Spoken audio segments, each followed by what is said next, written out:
Assalamualaikum warahmatullahi wabarakatuh. Perkenalkan, nama saya Siti Fatona, mahasiswi semester 5 Prodi Pendidikan Ekonomi Fakultas Ilmu Pendidikan. Di sini saya akan memaparkan tentang Koperasi Syariah, mata kuliah Ekonomi Syariah, dengan dosen pengampu Ibu Sri Wirnarsi, SPD MPD.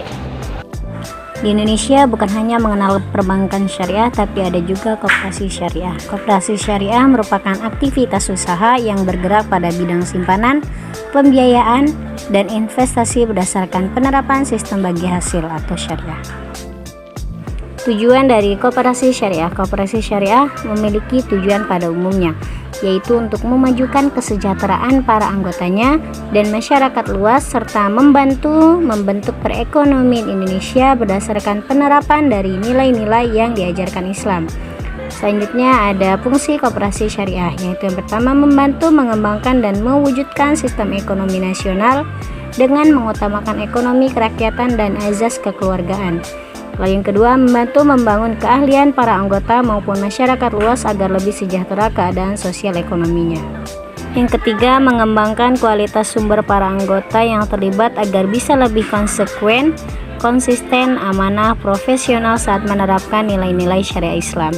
Yang keempat, membuka kesempatan lapangan kerja.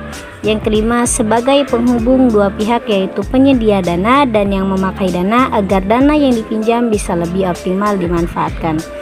Yang terakhir yaitu memperkokoh anggota koperasi agar makin solid dalam bekerjasama dalam upaya mengontrol operasional koperasi.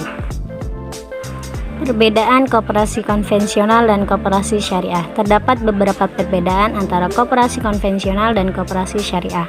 Beberapa di antaranya yaitu yang pertama, sistem bunga. Pada koperasi konvensional terdapat sistem bunga yang diberikan pada nasabahnya sebagai wujud dari keuntungan koperasi.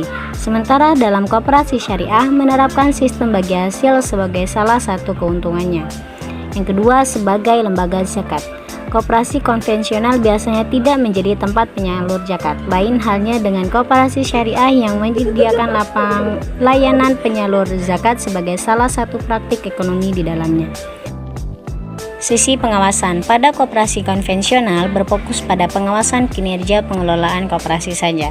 Sedangkan koperasi syariah bukan hanya berfokus pada pengawasan kinerja yang berlandaskan prinsip syariah Islam saja, tapi kejujuran di internal koperasi serta aliran dana dan pembagian hasil. Lalu yang keempat, penyaluran produk. Koperasi konvensional memberlakukan sistem kredit atau meminjam produk bagi para nasabah.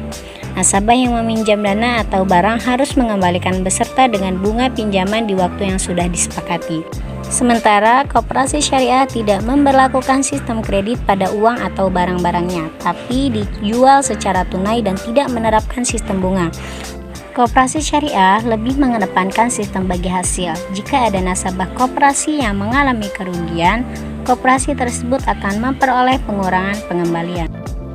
Demikianlah yang dapat saya sampaikan, kurang lebihnya saya mohon maaf. Saya akhiri, wassalamualaikum warahmatullahi wabarakatuh.